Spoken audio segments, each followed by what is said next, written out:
Before he died, Cyrus Jirongo repeated one thing. And when I put pen to paper and tell Kenyans... You are writing a book? I wrote it a long time ago, but I can't even release it. Why? Because I'll end up in... some people might just murder me. He spoke of threats to his family. This message was sent to my daughter, Sally. He spoke of powerful enemies. I even was under attack, if you remember, the time they opened the fire on me in Westlands. Yes. Now, he is gone. And the story of how he died does not add up. That's a mystery that must be unraveled. His family has gone ahead to reject that story because they say that he was heading home to Gigiri from Karen. Yet police say that he died on the Nairobi-Nakuru highway coming from Naivasha. We as the family, the community, and the country at large, we want answers. When timelines don't add up, directions don't match, and the family rejects the reports, journalism must demand one thing: questions. So the questions we ask are, what exactly was in that book? Was the information in that book powerful enough to deny someone a second term and probably cause Jirongo's death? Let's talk about it. If you love this kind of content, go ahead and like this video and subscribe. Now let's get to the video. Hiyo mzee aliingia kwa petrol, alikuwa ametoka kwa petroli, ana join balabala. Haku give way.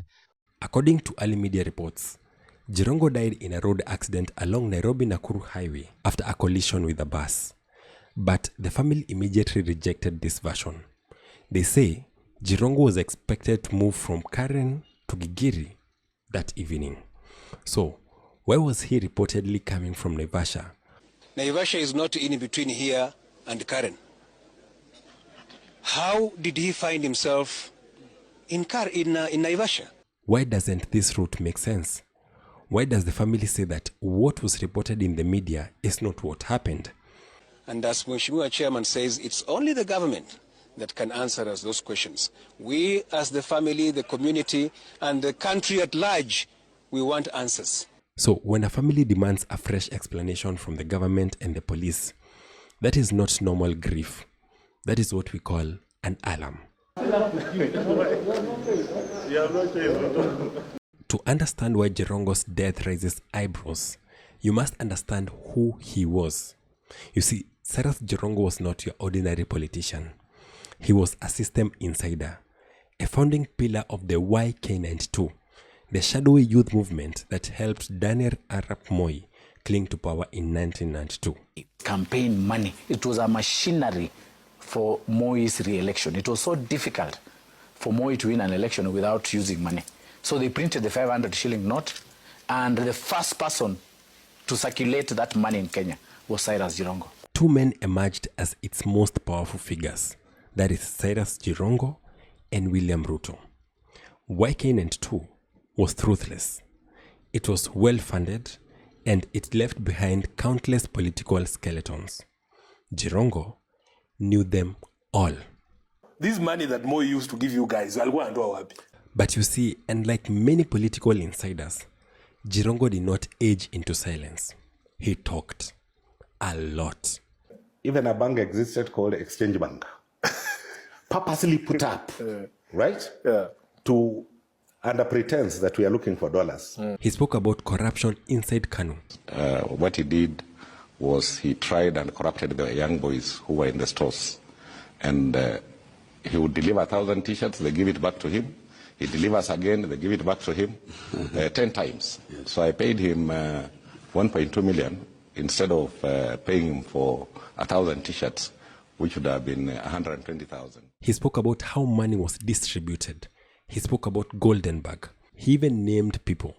He said it was 2 Kenyans and 1 Indian, and even attached a figure to it, 58 billion Kenya shillings to be exact.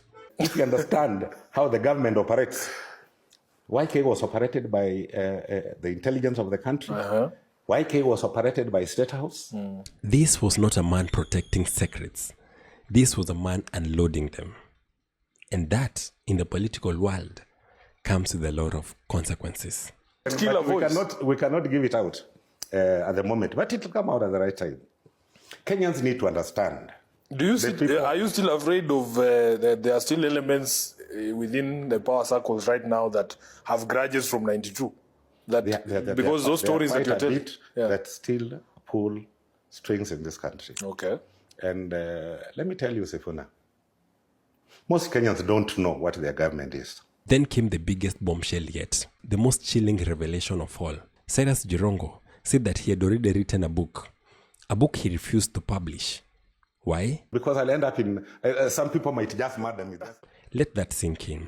Not sued, not discredited, not threatened politically, killed. Most Kenyans don't know what their government is. He repeated this fear publicly more than once. At one point, he even revealed that the threats had been directed at his daughter. Wewe ujichunge sana. Hiyo mdomo yako na ukishindwa tutakuonyesha kuizima. Sisi hatuogopi hata kidogo.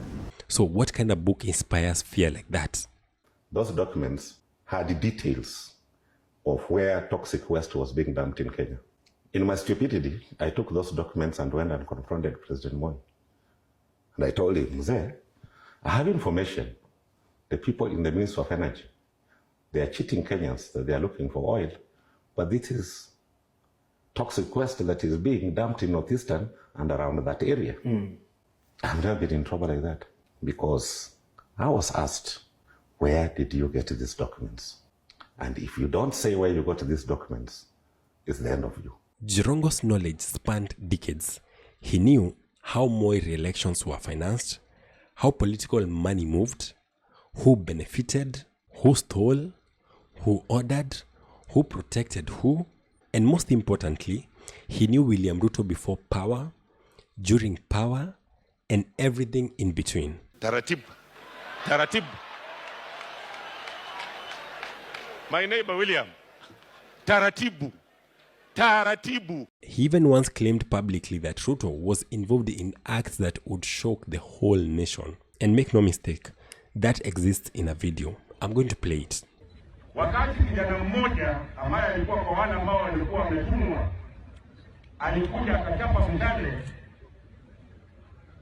kwa gari yangu, George Captain alitoka mbio akapata huyo kijana, akamwangukia kwa miguu akashika. Sisi tulikuwa tunafikiri tumeshika mtu, lakini huyo kijana, rafiki yangu, ndio nikaelewa ana damu ya kuua. Alienda akageuza shimo yake akaua huyo kijana. Wale mlikuwa zamani mnakumbuka yule aliua huyo kijana alikuwa deputy president.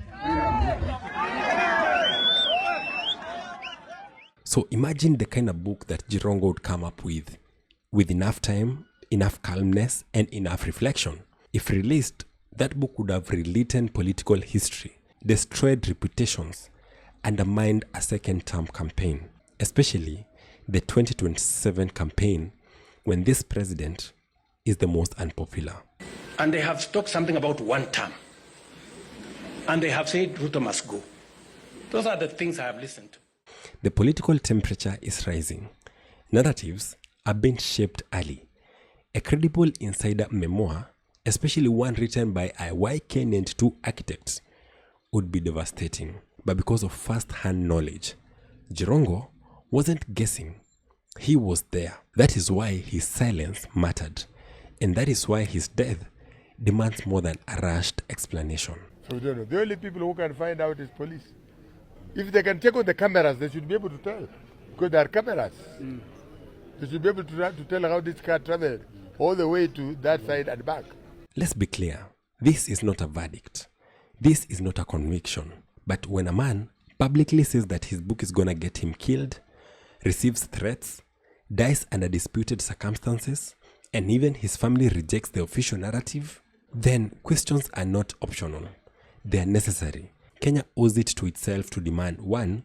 A transparent investigation, 2. Independent forensic reporting, 3. Full disclosure of events, and 4. Protection of any manuscripts left behind. Damu ya ndugu yetu haiwezi potea tu hivi. Na Mheshimiwa Spika, kama serikali haitatusaidia kufuata damu ya Jirongo. You see, Cyrus Jirongo carried Kenya's darkest political memories. He warned us. He feared for his life. He said the truth was deadly. Now, He is gone. The question is no longer what was in the book. The question is, who was afraid of it being read? And will Kenya ever get the answers he said would cost him everything? Subscribe.